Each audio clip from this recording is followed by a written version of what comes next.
Those two times. Watch my back, I'm under attack, you got my back. I got your back. Watch my back, I'm under attack, you got my back. You got my back. You got my back. You got my back. I got your back. You got my back. I got your back. You got my back. You got my back. I got your back. You got my back. I got your back. You got my back. You got my back. I got your back. You got my back. I got your back. You got my back. I got your back. I got your back. I got your back. You got my back. I got your back. You got my back. I got your back. You got my back. I got your back. I got your back. I got your back. Watch my back, I'm under attack. You got my back. I got your back. All right. Hello, everyone. Thanks for joining the Mass Action podcast. We're letting more people in on the Zoom. This is also going to be streaming live on YouTube, so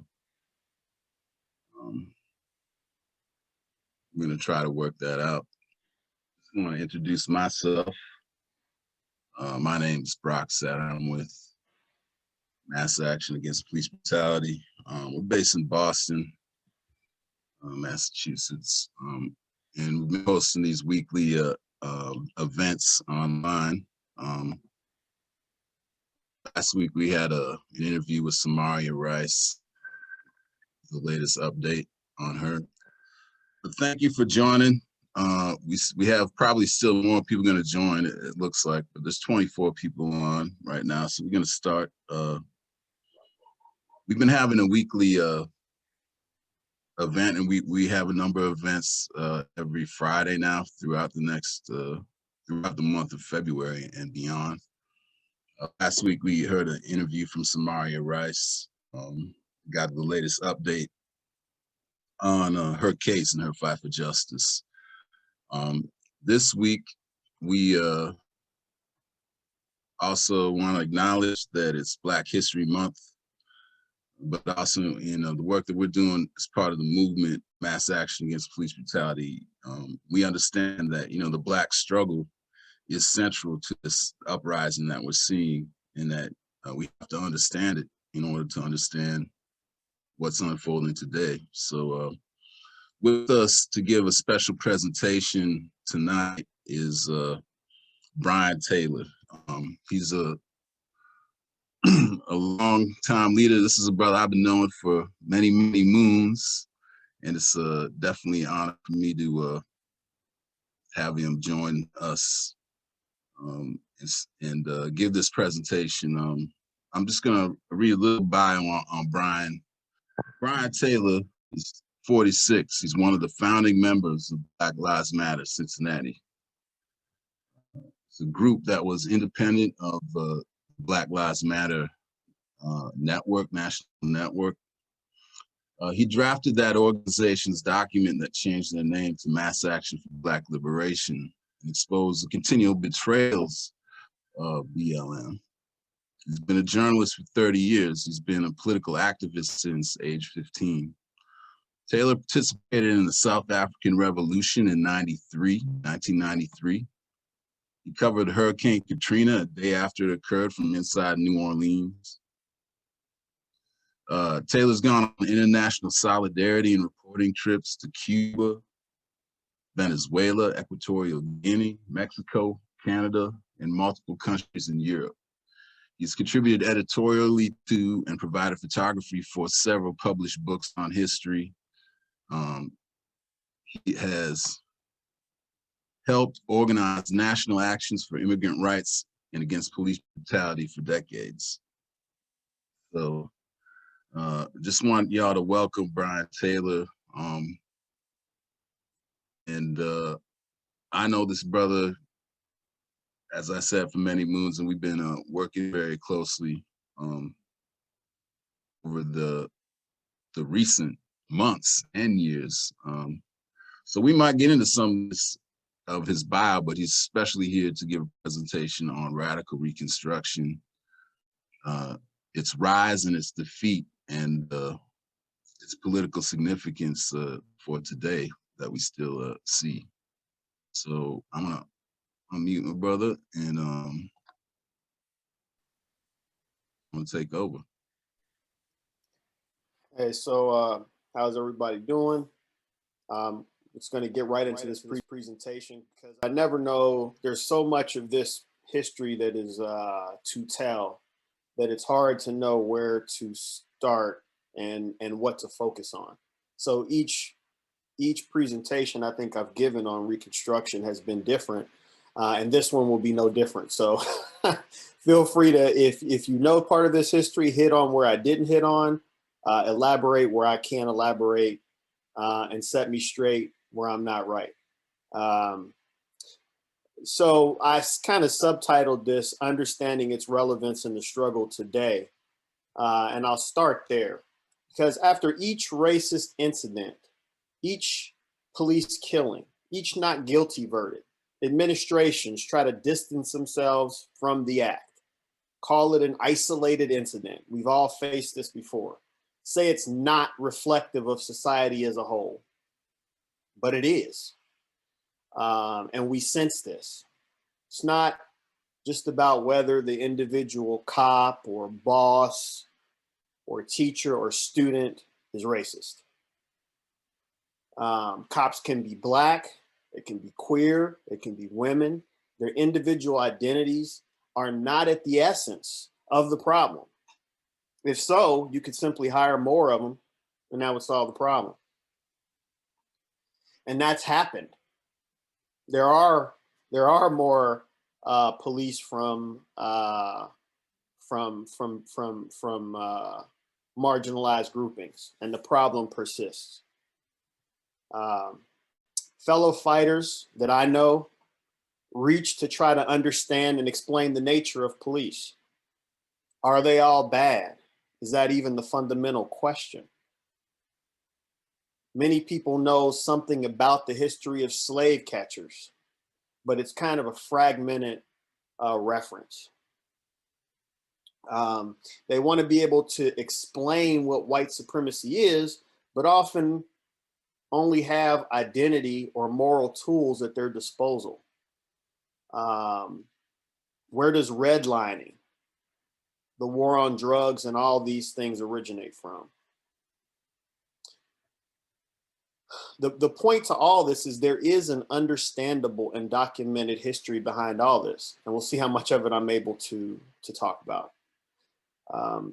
This presentation is going to be broad strokes.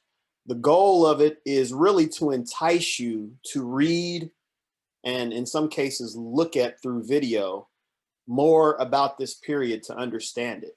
There's some PBS YouTube videos that are good, and there's some books I have behind me. They're a little smaller in real life, that you can draw on to begin to understand this history. Many of the videos have a limited context. They look more at changes that were happening in the government than what was actually happening on the ground. But even then, the facts that they provide can really advance your understanding. So I consider this presentation a modest entree into this history, to give you some context for understanding other things you might read and encounter. I start just by saying that racism is an institutional problem. And I'm going to be dealing with a lot of this talk from the point of view of racism. I'm going to be making connections about police brutality and doing a few other things, but it's centered on those things. So, racism is an institutional problem. It's bound to this system and its institutions on a molecular level. Racism and the anti-scientific myth of race was used to dehumanize Black people to justify slavery. And slavery was used here for the same reasons as other parts of the world, out of the needs of those in power for cheap labor. This was an expanding agricultural economy in its beginnings, and landowners wanted the land tilled cheap. Cotton became a staple crop. Racism was used to justify the enslavement and ownership of this cheap labor pool, Black people, deeming us, you know, subhuman. And it was used to differentiate non-Black and Black rural slaves, because we weren't the only ones who were enslaved, although the way that people were enslaved was slightly different. I'm not going to go deep into that right now, but the point is that the differentiation of Black people in particular opened the door for the type of super exploitation, rape, and some of the deeper atrocities that would follow. Poor white toilers of the time, who were in a form of servitude, still held a short end of the stick in comparison to the large, wealthy farmers who exploited these divisions. But many of them were duped and or forced into accepting a slightly better conditions and the rationale that went along with that ultimately damned them too. The system we live in is based on profit above all else. Inequality and division among regular people like us helps keep money and power in the hands of the few. And that is the tactic that was used at the time to separate Black people who became chattel slaves. I want to talk a little bit now about the origins of police. And this is going to seem sort of jumping from place to place, but hopefully it will come together. Police, in part, were formed from hired mercenary slave catchers, contracted out by rich Southern slave owners to recover their property, meaning, you know, those of us who tried to escape and find freedom, escape the conditions of being enslaved. And these slave catchers of the time, while, you know, I wouldn't have hesitated then to put a bullet through their head and wouldn't lose a wink of sleep, were also victimized in a sense and used by this system. As this system of slave catchers became more formalized, many of them were conscripted, because you wonder, well, where did these people come from? Who were they? What were they before they were slave catchers? They were small farmers and laborers, but many of them were tiny farmers, small farmers, or tilled a piece of land similar to sharecropping, where they were forced to leave those situations, many times against their will, to become these enforcers. Many of their farms fell into ruin. Some lost their little plots of land, and their families suffered extreme hardships due to this conscription. So, who gives an F about those slave catchers is the question that, would come to mind. And why is it even important to talk about that particular, their particular plight, which, we would tend to not have Black people at the time would tend to not have a lot of necessarily sympathy for. It's because it's part of the resentment that this system bred into this layer. That again were originally the natural allies of Black slaves and possibly descendants of indentured slaves themselves. So this is where the division of that this system imparts in us is important to look at. Separated from their land and their family to keep Black slaves in line. And so that resentment and the situation they're in, they're going to take it out doubly on who they catch rather than who put them there in the first place. And today, in today's times, as a class, we often find ourselves in that situation where we're pitted against each other in a situation where if we could see our natural connection as a class, we may be able to make different decisions. But that didn't happen. These people were conscripted, they became slave catchers, and the act of doing and meted out punishment against black escape, people trying to escape. So the act of doing that deepens their reactionary ideas and perceptions, further separates them from the unity that could liberate us all, and then they become something else. They become shock troops for ultimately their own true enemy, but our immediate enemies. Were there slave catchers chomping at the bit to kill some black folks because of everything that was done about the explanation of us being subhuman? Of course. Were there some that really didn't have the stomach for this and did enough just to get by? Of course. There and everything in between.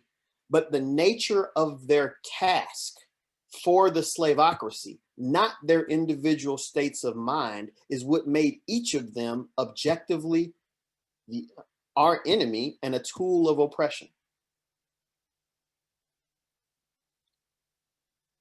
So meanwhile, in that same era, in the 1800s, a growing phenomenon was happening with the Industrial Revolution. Manufacturing plants were drawing more and more workers into concentrated areas. Some were American born, some were Irish, German, Scandinavian, Italian immigrants. And there were a small smattering of black people as part of that in the North. The Industrial Revolution was creating high concentration of workers in rising cities.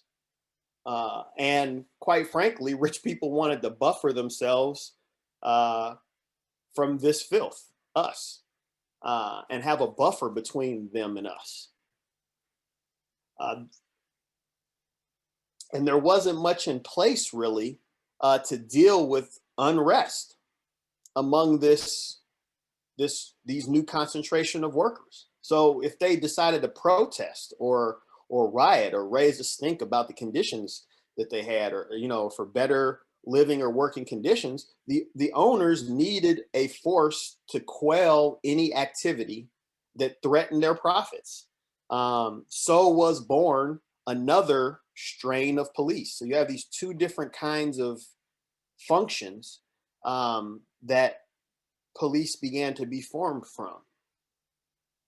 So understand, police came into existence with the birth of the modern working class in the 1800s and the slave attempts for freedom in that period. They began as a creation to protect and defend the interests of the wealthy through force and brutality. And cops were created to keep order for the rich, but disorder was and is mostly just people like us joining forces to demand a better life based on the crappy conditions this system provides us. But this disorder threatens the position and the stability of the ruling rich. Cops protect that position then and now. Once we understand this, it should come as no surprise to us that they have no interest in jailing and punishing their guardians and enforcers. And just to add, no substantial revamping of their purpose has taken place between the 1800s and today. Their fundamental purpose since then remains unchanged. Okay, so that's just a little piece on the police. The Civil War, on one level, was a struggle between American and British capitalists. Would agriculture here be supplemental income, additional income for, the rich industrial class that was, rising to take over here, or would they be subject to, to Britain? Would the British capitalists run the table on this continent and make America sort of its beachhead? Or would the upper crust of this country consolidate itself into its own truly sovereign regime? That was a piece of what the Civil War was about. And their victory over Britain was key. American capitalists profited from all the sales of cotton and foodstuffs to Europe after that. European investors continued to finance the expansion of the American rulers, because even though the U.S. had beaten back Britain, the resources or what was produced here was still of need on a worldwide scale. People just bought from us, and the British ruling class was hoping that the world would be buying it from them. Didn't happen, and eventually, with the financing and the funding and the expansion of U.S. capital in the United States, leading into World War I, the ruling class of the United States basically sort of flipped the script through that war, and instead of being debtors, people who were given loans to do things and had to pay back, like the U.S. has done to much of South America, rather than be in that position, the U.S. is now the one who makes other people debtor nations. That was what began to happen coming out of World War II. So that's a very short cutoff explanation of that. But it's important just to think about some of the broader purposes of the Civil War at the time. But Black people and other pro-emancipation forces seized the moment of this war and advanced victories of our own. There are so many inspiring stories to read about the role that Black people played in the Civil War as part of freeing ourselves. That's another talk in and of itself. But it's a history to be proud of. Those are the type of bedtime stories that are worth telling. But just to give you just a few facts, Blacks were the highest per capita participants in the Civil War. 80,000 Black people from the North and 125,000 from the South served in the Union Army. And at that time, when the South surrendered, there were like 143 infantry divisions, 7 cavalry divisions, 12 heavy artillery divisions, 1 light division, and an engineering division. I think like 1/8 of the entire army was Black. And that leaves aside the 300 to 400,000 Blacks that served as laborers, carpenters, fortification builders, and materiel delivery people for the war. Again, the history is extremely rich, the role that we played. So I just want to say that it's also a fact that after slavery was formally ended, the state continued to reinforce the subjugation and oppression of Black people with Black codes, convict leased labor, all the way up to the drug war, and up to today with so-called stand your ground laws. I'm not going to go into any of those things, but I just want to make it, I just want to make that part of this, that even after slavery was defeated, and after we got through radical Reconstruction, which I'm about to go into, the continued attempts to find ways to super exploit and oppress this, large minority of people in the United States continues through to today. But going back, the Civil War ended. Britain was defeated. The North triumphed over the South, became the federal government, and so on. So the Civil War ended chattel slavery and opened the door for a new political period in the United States, one where racism could have been eradicated completely and relegated to a thing of the past.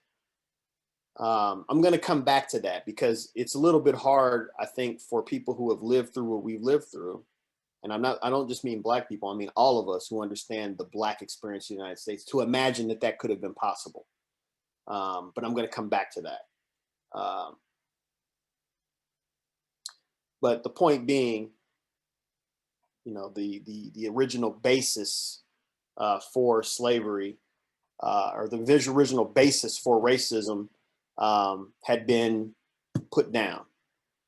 So how and why did racism and white supremacy continue past its original purpose and survive the abolition of chattel slavery?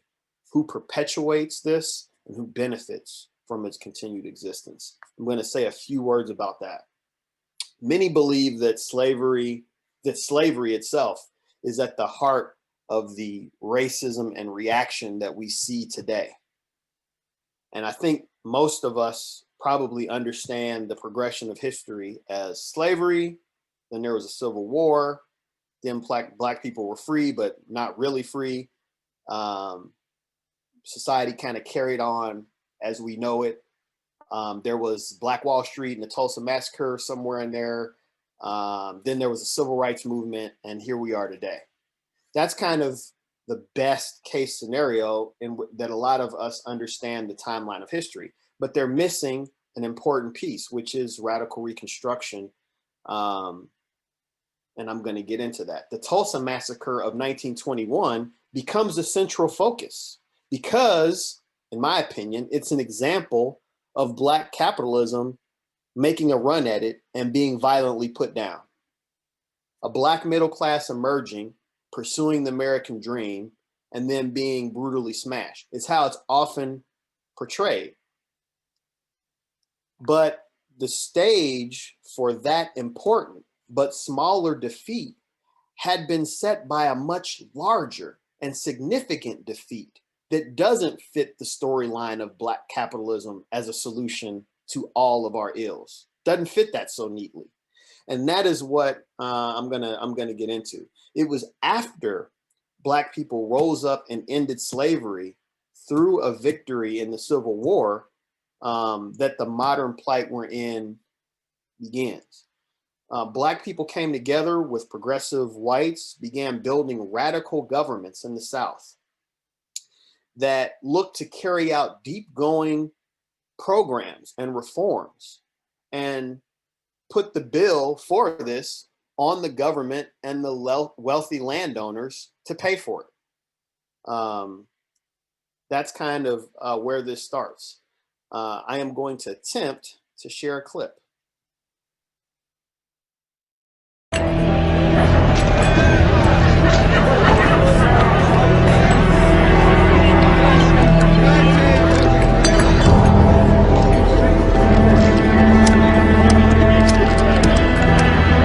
In March 1867, 2 years after the end of the Civil War, the United States Congress decided to bring racial equality to the South. For the last all-white legislature in North Carolina, it was the beginning of the end. They threw a wild party in the state capitol. "We had the very best liquor and ice, lemons, and sugar," wrote one state senator. The whole Capitol was in an uproar. Under Congress's new radical Reconstruction plan, military rule would be imposed on the South.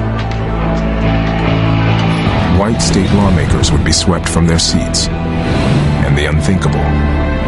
Black men, many of them former slaves, would have the right to vote and run for office.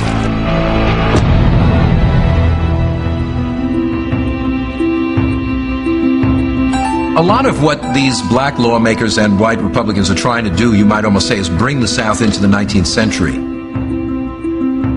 Public school systems, for example. The South didn't have that. Large numbers of Southern whites were illiterate. Reconstruction establishes the first public school systems in the South. Within a year, Mississippi opened 230 new schools for blacks and 252 for whites. There were plans for new hospitals, railroads. But who would pay the bill? Before the Civil War, slave owners had paid most of the taxes. Now, the burden shifted to anyone who owned land, small farmers as well as rich planters. White Southern landowners said, if you think for a minute that I'm going to give up my hard-earned money to build up the government to take care of colored people, you're crazy.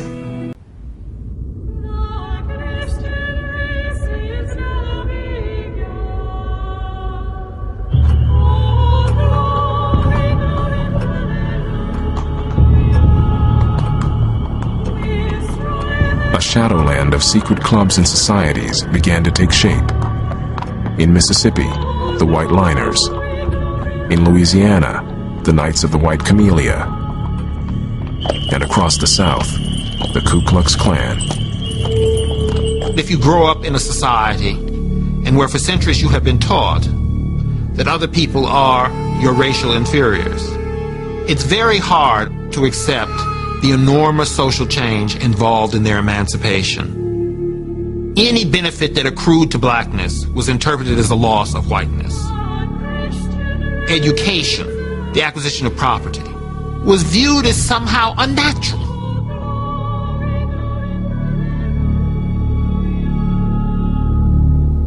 The Ku Klux Klan does not see itself as lawlessness, but as the law. Because they do not believe that black men deserve political power or know what to do with it once they have it, they think that it's their right, maybe even their Christian responsibility, to destroy black political power before it has a chance to become too entrenched. Okay, so the reforms being carried out were expanding. Public schools, hospitals, land redistribution, material aid to freed slaves and poor white farmers. This alliance between blacks and poor whites and the determination to use all the resources available to make these things happen was spreading and was unacceptable, to the wealthy classes in the federal, on both sides of this slavocracy and the federal government. Was seen as unacceptable. Initially, these regimes were defended by the federal armed forces. But when they saw, and in that period, a lot of progress and in consciousness and understanding about the type of society that could be built began to happen.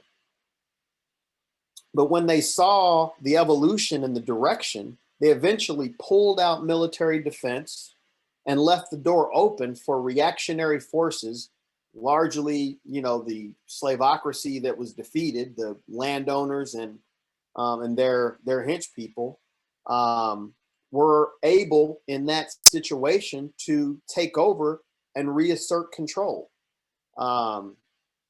in those areas. And that's, as the video points out, where fascistic groupings like the KKK were formed to partially from the fear and the resentment of Black liberation. They began to smash the progress that was made by these revolutionary governments with fire, nooses, and steel.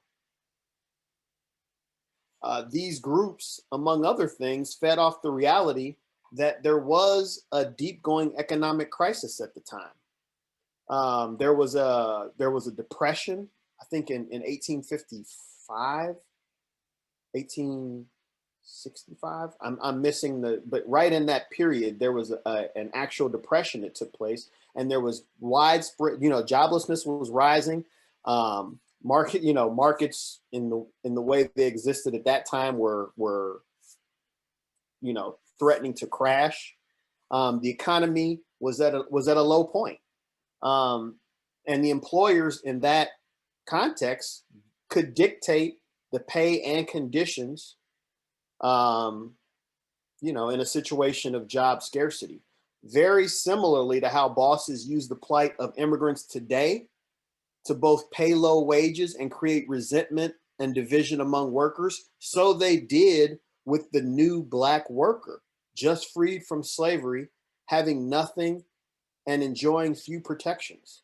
I want to read this little passage from that book that quotes one of these people. It says, in spite of the, let me cut to it, let's see.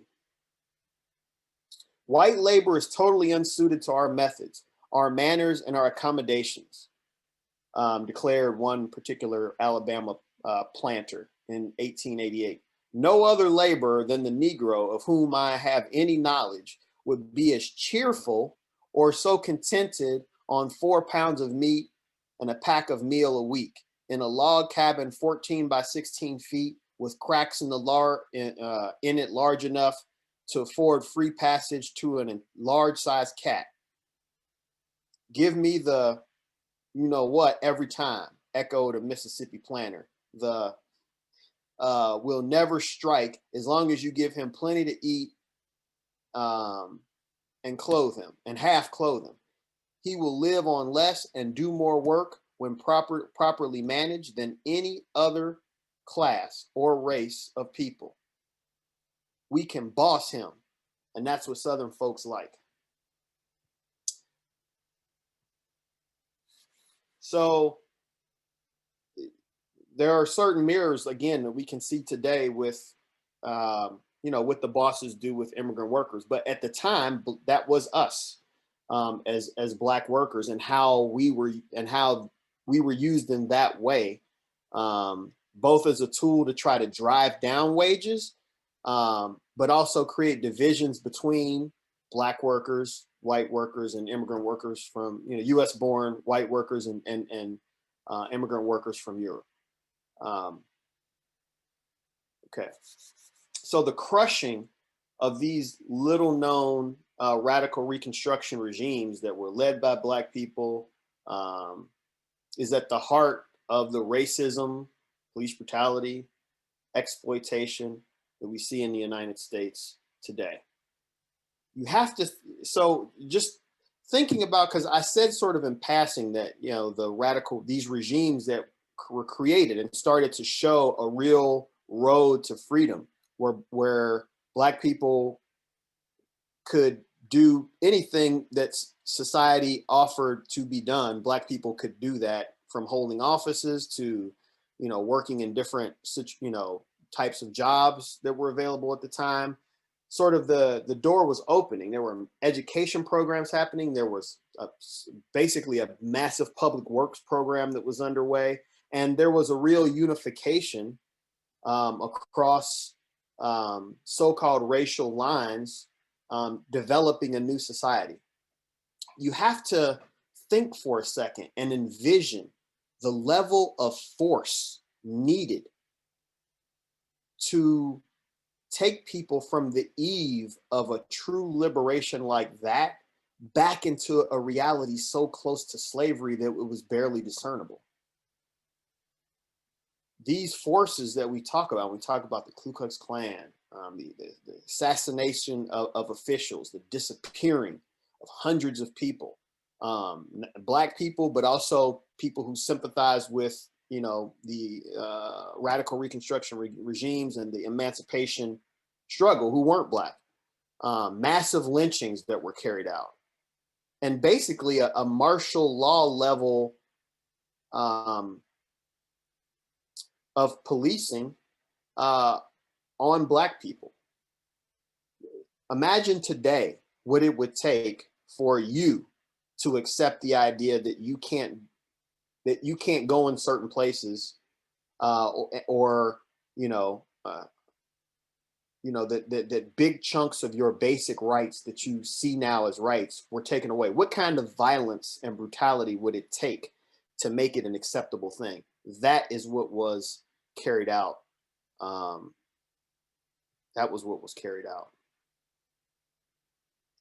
It was during that period of that bloody counter-revolution that the term white supremacy was born. It was created by the white supremacists themselves. And it's where the Confederate flag was reborn as the symbol of white supremacy and terror. It's where some of the most horrid stories of terrorism of Black people come from that period. It was in the period of the 1860s and after that the highest concentration of lynchings took place. And what were lynchings used for?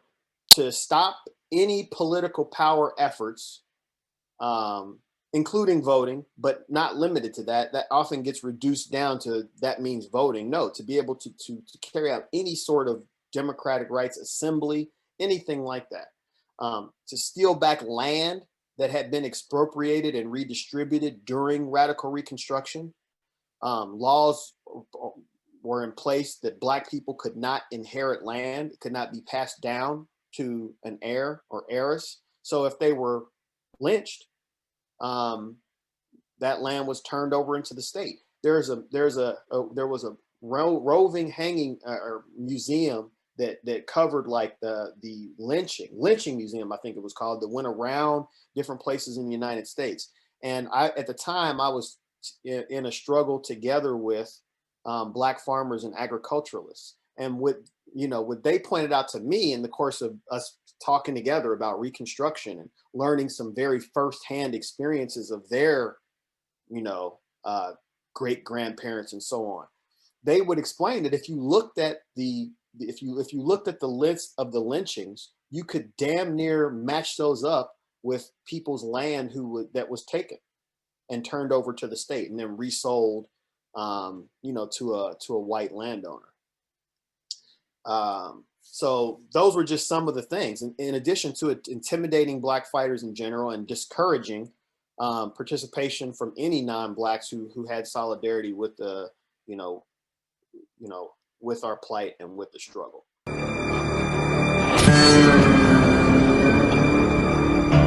After 10 tumultuous years, Reconstruction died in 1877 in a backroom deal in Washington. The outcome of the presidential election the year before had been bitterly disputed. The two parties came to a secret compromise. Southern Democrats agreed to accept a Republican in the White House. In return, the Republicans agreed to abandon Reconstruction. The whole Civil War and Reconstruction process had been characterized by a deep ambivalence on the part of the North. And that ambivalence by the late 1870s, has crystallized into, let's cut our losses and get out. And the best thing is to leave this to the people who know best how to handle it. On April 24th, 1877, a crowd lined the streets of New Orleans as the last of the federal troops stationed there marched towards the steamship that would take them away. The jeers were deafening. Someone let out a rebel yell.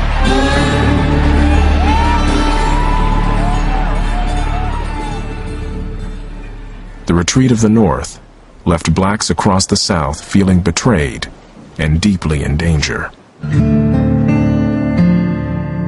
You fight a bloody war, and you set people on the road to freedom. And then, when they make an effort to establish themselves, that road is pulled out from under them, and they are left to the people who are their enemies.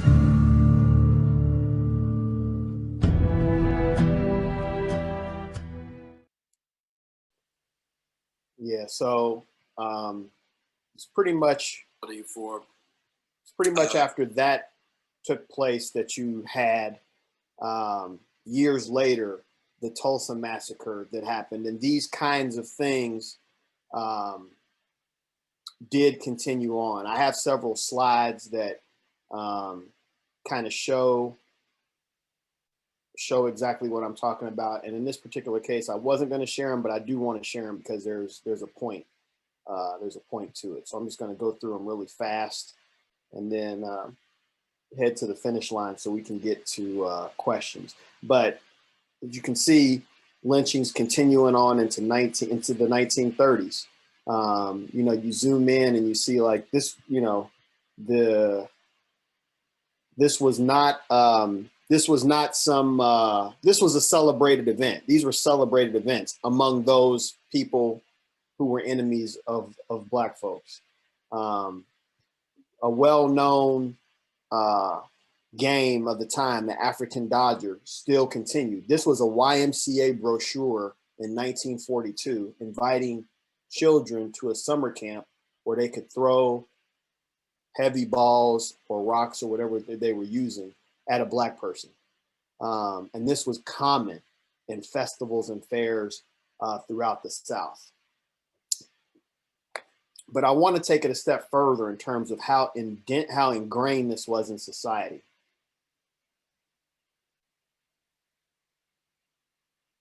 I want to take it a step further.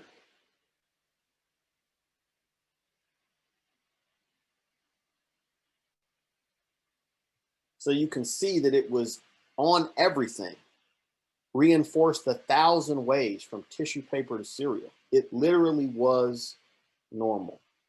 And just a couple of years ago, that was on Amazon for sale, just to give you an idea, you know, of these things. And I'm not going to read this now just for time's sake, but I pulled if you think that this is just the South at the time, this is a newspaper from 1913 from the Wayne County Democrat in Wooster, Ohio, in which they basically argue why this brutal leisure time activity of, you know, pummeling rocks at Black people through a little hole that they put their head in was in fact okay. That in fact the Black skull was thicker and stronger, and that we actually liked it. And why would you you know, by opposing this, because this article is about some people in that area who were opposing these carnival things. They were saying, well, why would you take a job away from somebody who could, you know, who thankfully takes however many pennies they get to get hit in the head. So, you know, it's a very real thing. On through the 50s, you know, this was a continued reality. We didn't just take this sitting down. You know, we did fight back against some of the attacks that were faced at the time. But I just wanted to show some of those pictures because sometimes people find it hard to believe that, yes, these racist things were on Donald Duck, Popeye, cereal boxes, postcards, and everything else. But that was part of the reality. So, and it wasn't just these types of brutality. Black codes that had come into being, laws that were designed to imprison us and then super exploit us as prisoners, bind us to low-paying jobs and sharecropping, taking away our land, denying basic democratic rights to assembly, and many other ways, and preventing the activity between Black and white working people. This was all part of what that period was. And the defeat of Reconstruction stopped and rolled back the kinds of reforms and expropriations that could have transformed this country into a government that was much more similar to a Sweden or a Norway or even a Cuba. That was what was open to possibly happen. Land redistribution in 1960 went from something like, let's see, like from 449,000 farms to 1,110,294 farms. And the size of those farms declined, you know, shrunk from 347 acres to 156 acres, which meant that this land was being taken from these landowners and distributed in a wider and wider way to, you know, small farmers to be able to till the land. So these kinds of expropriations and taking away of land were part of the problem. And this deep going series of agrarian and social reforms could have washed over the entire country and changed the face of what the United States was becoming. If you think about it from that point of view, then you understand that then if that could have happened, that all the profit-driven destruction by this country that's happened since then may have never happened. When these public schools and literacy campaigns and hospitals were being built, it was being run by many, many thousands of teachers, many of them women who came from the North and joined the effort. They learned about these programs and were transformed themselves as they carried these things out. Workers from all over came to build these railroads and things that were talked about across ethnicities. A real transformation was starting to happen. So you take all of what could have happened in that sense off the table. 4 or more major wars of devastation could have been averted. Palestine might still be Palestine if it wasn't for US imperialism. Apartheid might have been stamped out much earlier.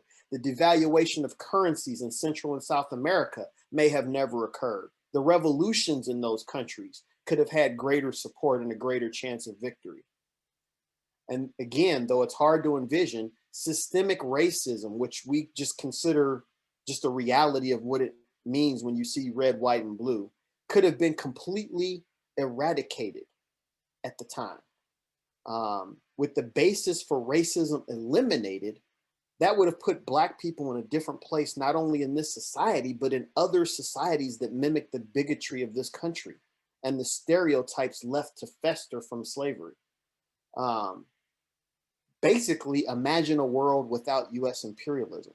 That is what the defeat of Reconstruction helped establish, which is why, to me, it was one of the greatest defeats anywhere in the world at any time in history.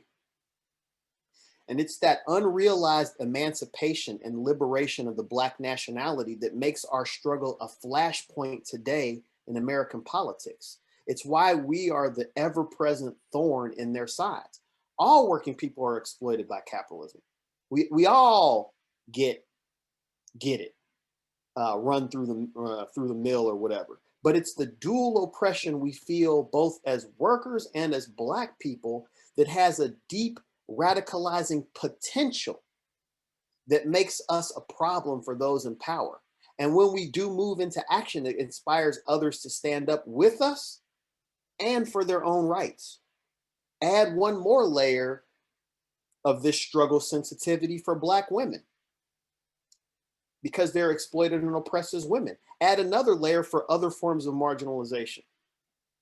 And that's why I believe that our fight for liberation will be at the center of the American Revolution. The next one.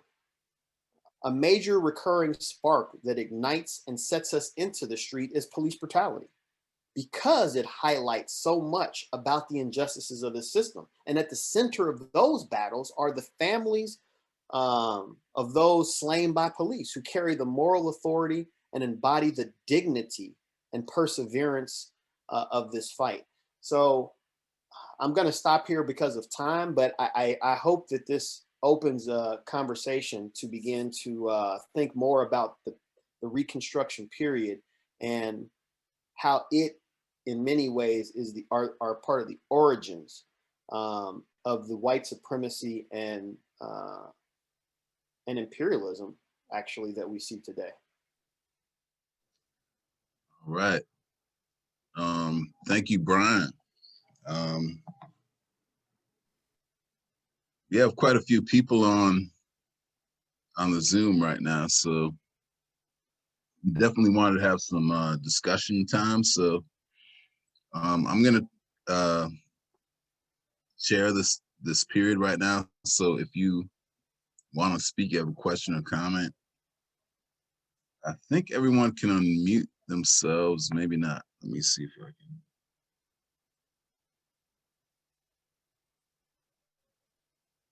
All right, you should be able to. So yeah, if you want to speak, unmute yourself, say your name, I'll call on you, and we can start taking a list. So thanks everyone for joining, and please, floor is open. So I have a question, because it seems like, I feel like we've learned a lot more recently than we have probably in our lovely school years about Black history. The whole thing is also, how do we stop repeating this awful history that just, I feel like, is just different mediums that are being used in still, atrocities towards, BIPOC. And, like, is there ever going to be a solution? Like, people sit there and are like, oh, this is, just going to make everything better because it's like hit rock bottom. And, oh, like, I think that that's kind of, I just don't believe a lot of the crap that I hear people say. And so I'm just trying to figure out how do you move forward? Like, how do you get people to sit there and realize that obviously the problems that are there are because of people that are in power. And obviously those generationally just keep continuing.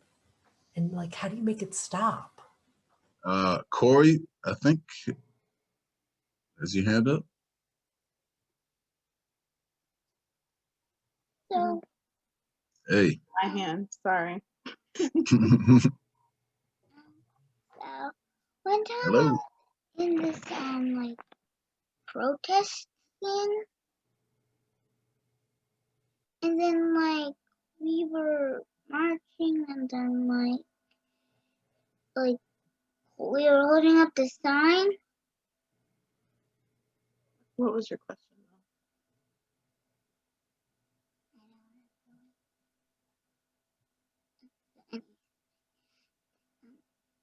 I mean, like,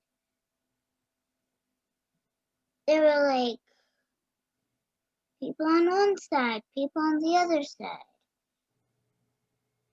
And then, like, we had to march, like, how many miles? Not very many miles, but what was your question? My question was, like, how did everyone feel about, like, being outside and, like, doing all this? And what are, like, future actions supposed to look like? Was what you'd asked me. Okay. What are future actions supposed to look like? Is that what you're saying? Yeah, that's what I think she's trying to get at, was how,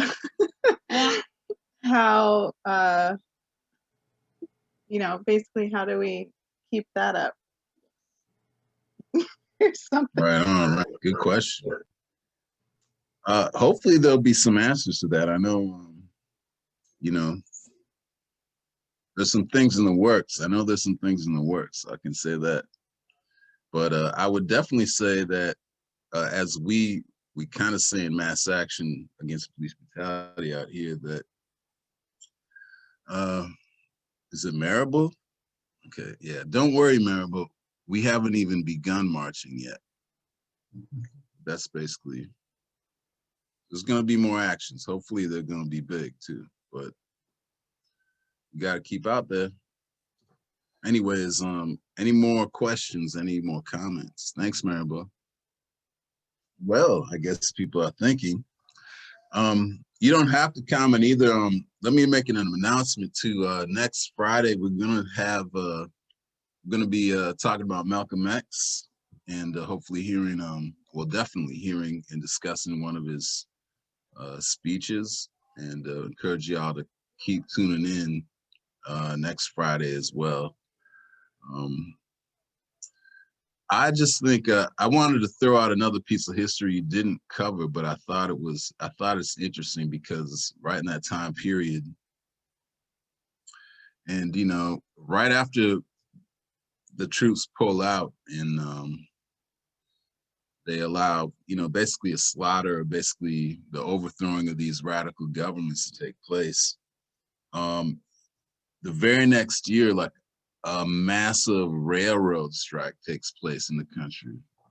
The great railroad strike of 1877 that is also not talked about in the history books. It's an interesting thing too, because, you know, basically follows the train tracks from city to city. I mean, there's no internet, you know, there's no telephone, television, there's telegraph, but the word travels down the railroad.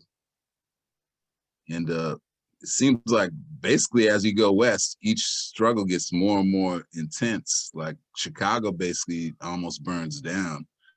But there's almost an insurrection in St. Louis, and which was interesting, like with the Ferguson uprising. I've never met anyone in St. Louis who refers to that uprising that happened in 1877, but they had to put it down with the army. But I don't know if you want to speak to that, but it's kind of interesting to me. My understanding of the history also is it wasn't only that these governments were a threat or, you know, in the South, but they were inspiring a lot of the rabble in the North, just who were white, who were just fighting, you know, some of the most horrid conditions that white people have ever faced, you know, on a class level. And that's also why they had to put down these governments, because it was inspiring the whole country. But which the next year, all of a sudden, a general, almost a massive strike, almost insurrections in major U.S. cities of that time took place. And of course, they don't want to tell the children about that history. But I wonder if anyone has thoughts on that, or if you want to speak on that. I'm going to read the chat, though. Well, you can read the chat, Brian, but a lot of people appreciating it, and I thank you as well. Brian. Go ahead, Pat. Okay, okay, go ahead. Right on. Hey, Brian, that was great, man. I don't think you can talk about what's going on in this country today without going back to Reconstruction. I don't think you can understand what's going on today without going back to the defeat of radical Reconstruction. I think that what you presented in terms of what opened up with the defeat of the Confederacy is something that's so difficult for people to actually grasp. They can't see things like revolutions and a revolutionary struggle actually taking place in this country for a whole period of time. And it didn't open up immediately after the Civil War. Remember, for that brief period when Johnson was in control of the executive branch of the government, Andrew Johnson, that's when you got the black codes. That's when you got the peonage system, and that's when they started with the whole tenant farmer thing. But that was in between what was happening in the past with slavery and what opened up with the victory of the North in the Civil War, which was a victory of the capitalist class against the slave owning class in the South. That's what the war really resolved. Who was going to rule this country? What class would rule this country? The slave owners had run this country from 1776 until 1860. Slave owners had run this country. There had never been a federal government. There was any government except a government of the slave owners themselves. And the first election they lose, they go to war. And it's very, very important.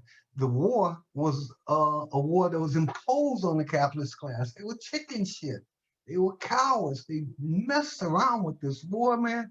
There were so many people who died as a result of the cowardice of the capitalist class. You can't count them all.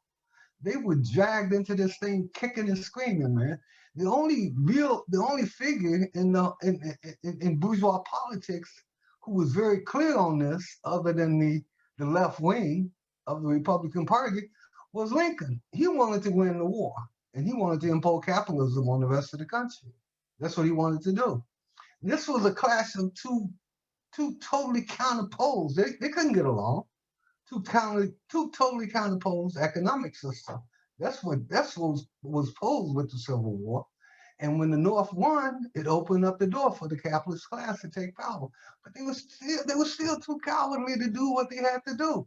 And they had Johnson in there messing around and trying to do this whole reactionary Reconstruction thing where you gonna let all those people who had organized to kill 750,000 people in the Civil War, gonna let them all back in. They will all come back into the federal government. They were the whole thing. The old Confederate government were the first elected officials of the Southern governments after the victory of the North in the Civil War.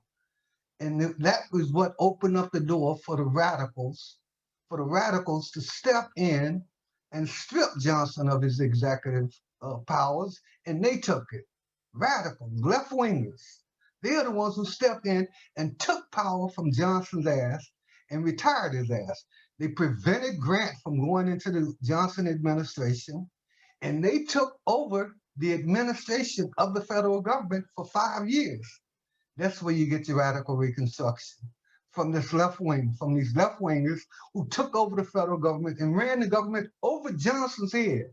He wasn't running a damn thing the last few years he was president. The radicals did that. They're the ones who opened up Reconstruction in the South. They are the ones who open up, who set up the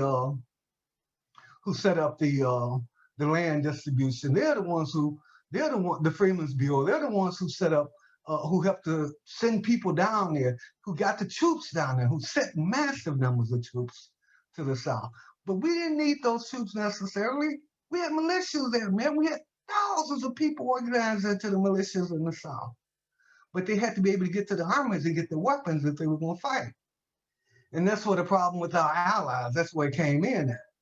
That's where it came in at, because the allies, including the Republicans in the South, who were part of the radical Reconstruction government, could deal with a lot of things, but they couldn't deal with the idea of armed black men going to war against the Ku Klux Klan and the elements in the South who were being mobilized to overthrow Jim Crow.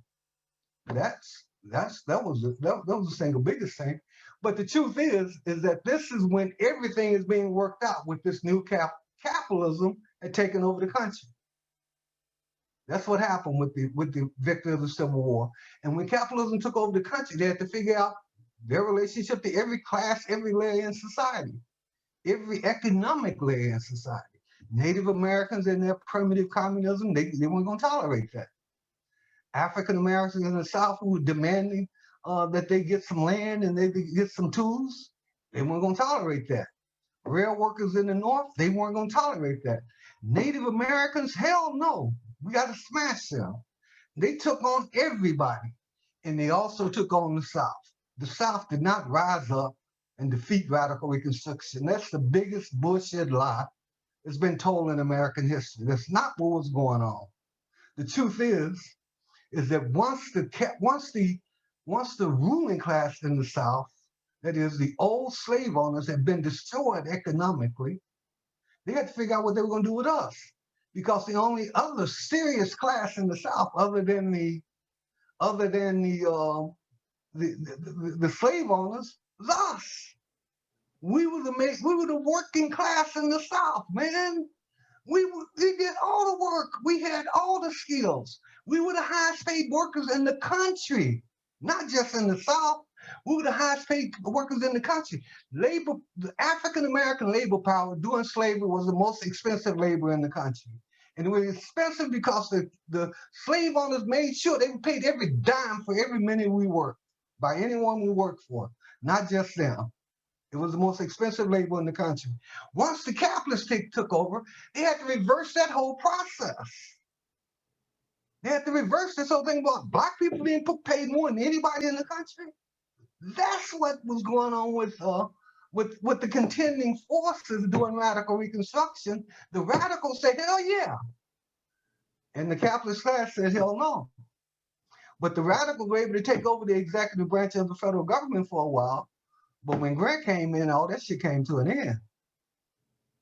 When Grant got elected president, that's when the radicals were pushed out. And that's when what happened in the South began to happen for real. That's when we started to lose the whole thing, because the radicals weren't running anything anymore, and they weren't allowed to run anything anymore. And they weren't allowed to run anything anymore. And they weren't allowed to run anything anymore. And they weren't allowed to run anything anymore. And they weren't allowed to run anything anymore. And they weren't allowed to run anything anymore. And they weren't allowed to run anything anymore. And they got pushed out slowly. I mean, I had this little debate with a couple of old dumbasses Hey, hey, several months Mac. ago. I'm gonna Hey, stop. I'm Mac. gonna stop right No, now. it's cool. Oh, okay. You can finish your point, maybe, but Okay. we want to let other people Yeah. speak. Okay. But Okay. I'll stop. I would like to Mhm. hear it.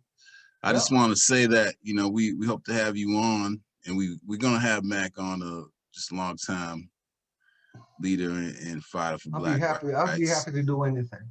But this is something I've been spending a lot of Yeah, time on. finish And your the point. reason I'm doing it is because I think all the bullshit that's pushed about what happened with Reconstruction has led to all the confusion. Every major problem we face in the fight for black rights in this country at every juncture since the defeat of Reconstruction have all been wrong because they're wrong about this.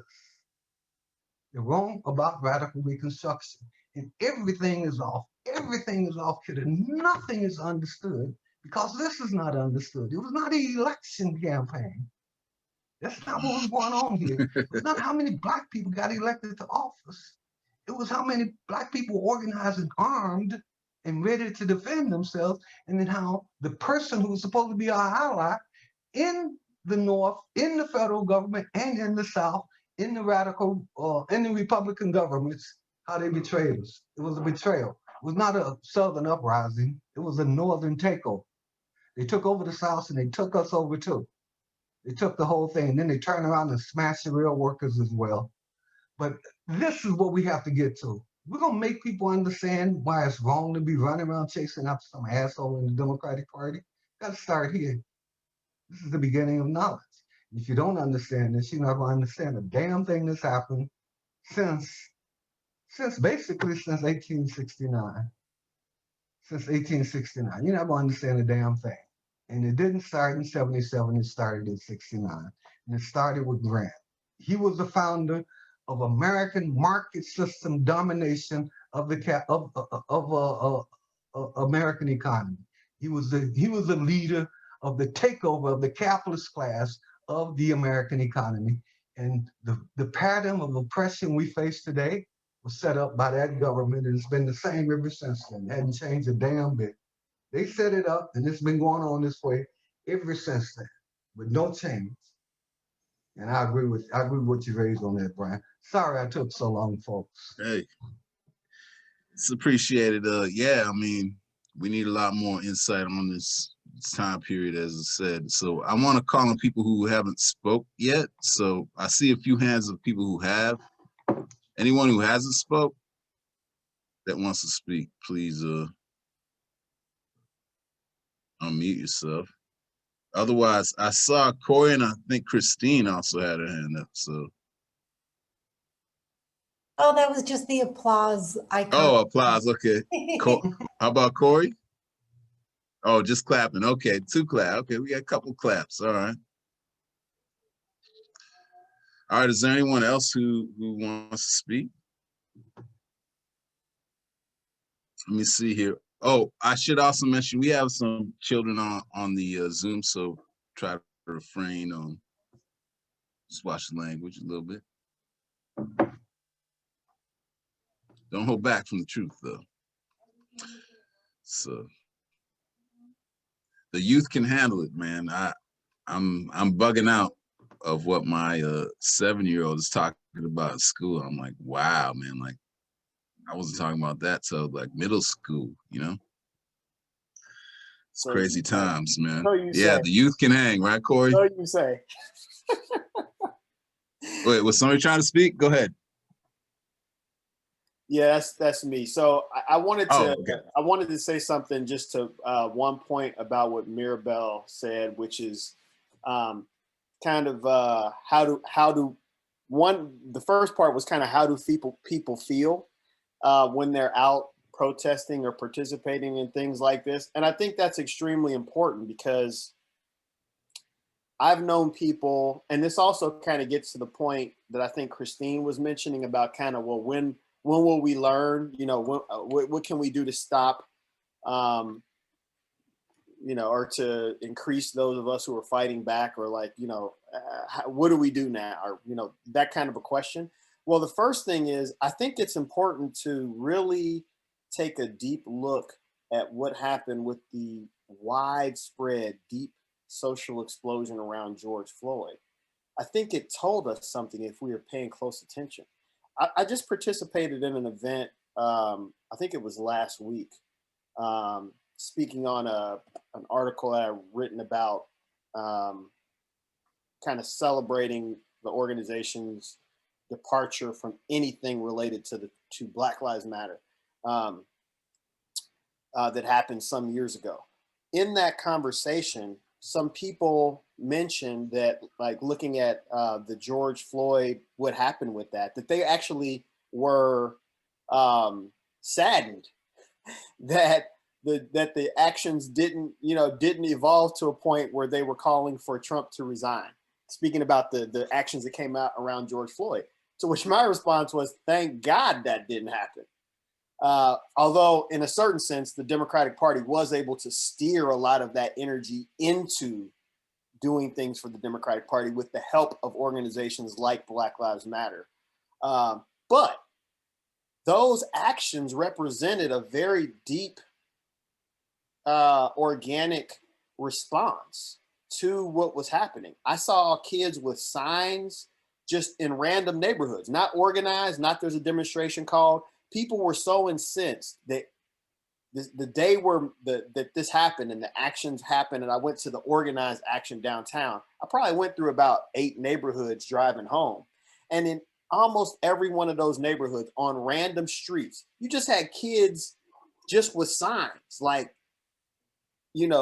justice for George Floyd, or enough is enough, or just if you in working class neighborhoods, in more middle class neighborhoods, just across the board, you had this response.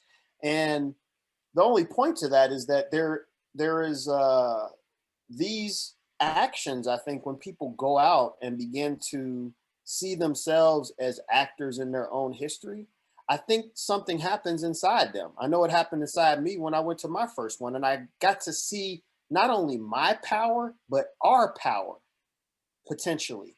You start to look with different eyes, and you start to meet people who might know more than you and can help you understand some things that you've been thinking about, or some people who understand a little bit here and you understand a little bit there, and you come together and you understand a lot more. People recommend books to you. People connect you with other people. So a lot of things happen when you go out and decide to protest and fight back or organize something. It's a very huge transformation that starts to take place. And I think that there's no easy answer to when are things going to change. I mean, I think that every single one of these fights, those of us who have some experience need to try to join in those things and impart the experiences that we have as we join them and struggle.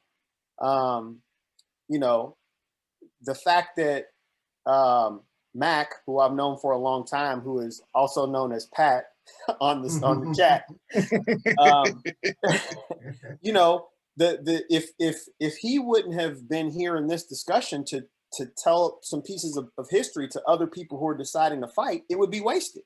And that's why, just different generations getting together and learning from each other, I think is important. And then when people do decide to stand up and fight back, being side by side with them so that we can, both learn from them and also help them continue to move forward. I think that's all we can do. Nothing's guaranteed, nothing's promised. But to not stand up and face what we're facing now with no attempt to resist is the worst case scenario, because they're going to keep doing what they're doing. Exactly like you said, Christine. Their march towards making our lives more miserable will not stop.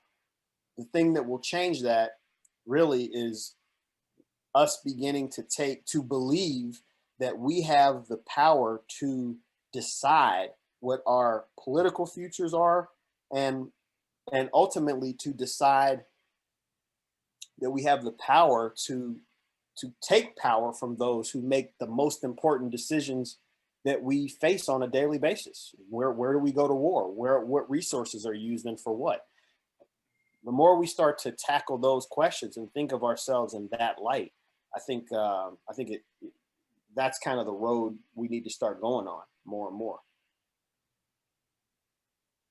As far as the railroad strikes, Brock, like I'm not currently studied up on it. I do know the importance of them. And the interesting thing about it is this is pre any kind of people always like, there was a police brutality action I was going to go to. And one of the fears was that, we don't have walkie talkies or we can't use signal. And it's like, well,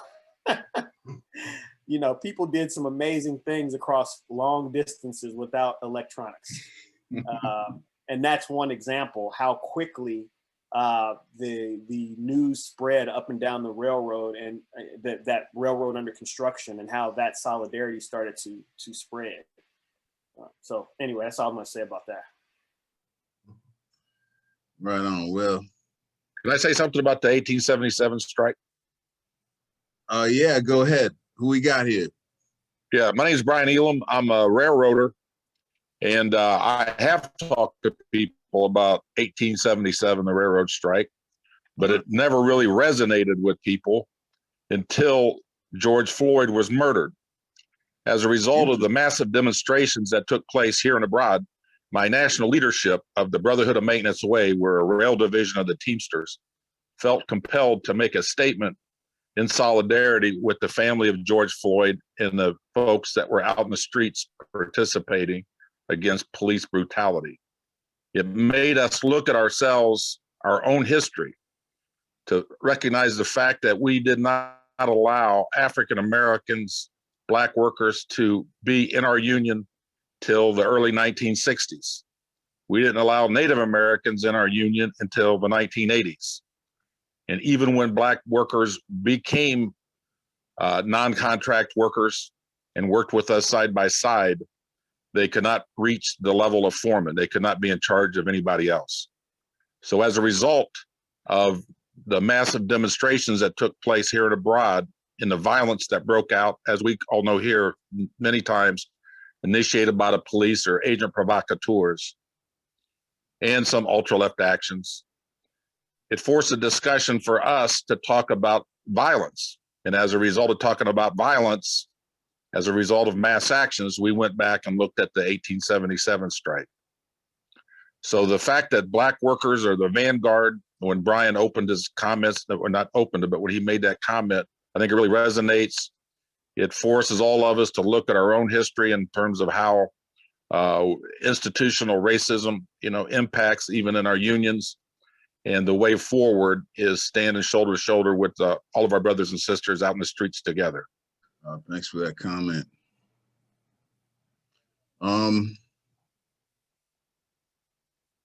Is there anybody thinking about speaking? We might take maybe one or two more comments and maybe wrap up. All right, well, we really appreciate everybody for joining. Understand we're on every Friday. And to Maribel's question, yes, there are things in the works. There's more activity to come. What we saw in the summer, if anything, was just a taste of the future. So hold tight, get your signs ready, keep your shoes laced. We're gonna be busy this year. But in any case, the rest of this month, we want to stay busy too. Next Friday, please come through again, Mass Action podcast. We're going to be talking about Malcolm X and hear some of his revolutionary thought tradition and see how it applies today as well. I want to thank everybody who spoke, during the discussion, and especially Brian for his presentation. And we want to wish you all back next week. I think Tahia I see Tahia. Oh, I'm sorry, Tahia. You have some. Tahia's another mass action leader. You have something to say? Yeah, thank you, Brian. I wanted to say to Maribel, I am so excited to see you here. I teach high school kids about social justice, and I'm going to tell them all about you. Right on, right on. Right. All right, well, one thing, capitalism is institutional racism. Very important. Very important point. It is institutional racism. That's how I got set up. I feel that. Well, on that note, I guess. Okay. No justice, no peace. Prosecute the police. No justice, no peace. Prosecute the police. Please. No justice, no peace. Prosecute the police. Please.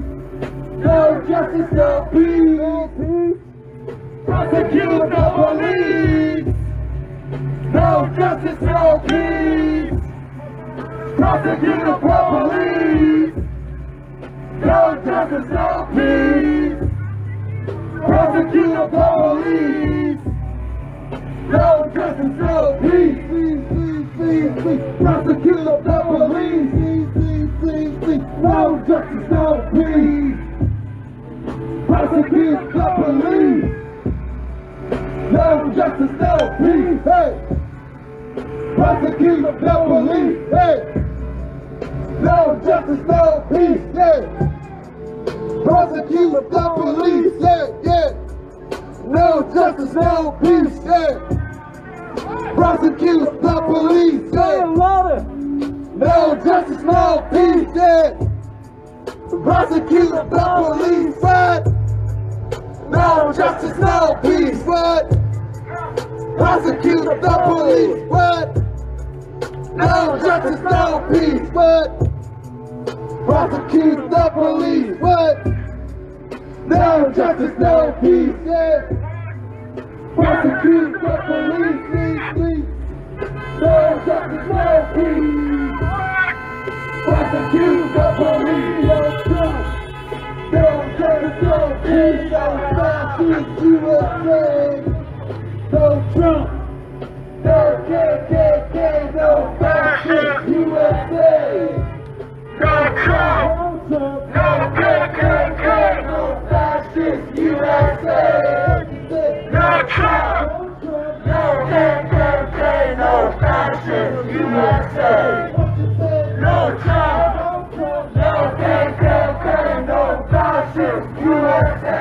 Everybody no Trump. No KKK. No fascist USA. No Trump. No KKK. No fascist USA. No Trump. No KKK. No fascist USA. No Trump. No KKK. No fascist USA. No Trump. No KKK. No fascist USA. No Trump. No KKK. No fascist USA. No KKK. The police. No Trump. No KKK. Prosecute the police. No Trump. No justice. No peace. Prosecute the police. No Trump. No KKK. No fascist USA. Everybody no Trump. No KKK. No fascist USA. Everybody no Trump. No KKK. No fascist USA.